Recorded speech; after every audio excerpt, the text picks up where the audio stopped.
C Joseph Vijay எனும் நான்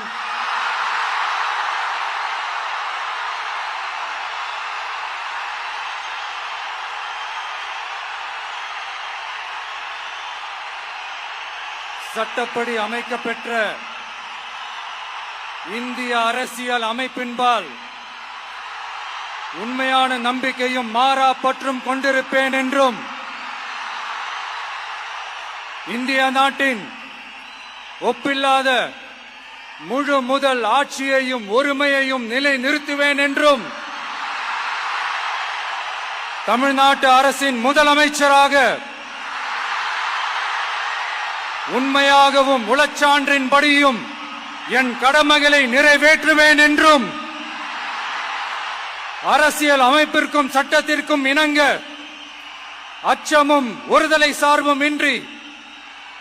விருப்பு வெறுப்பை விலக்கி பலதரப்பட்ட மக்கள் அனைவருக்கும் நேர்மையானதை செய்வேன் என்றும் ஆண்டவன் மீது ஆணையிட்டு உறுதிமொழிகிறேன்.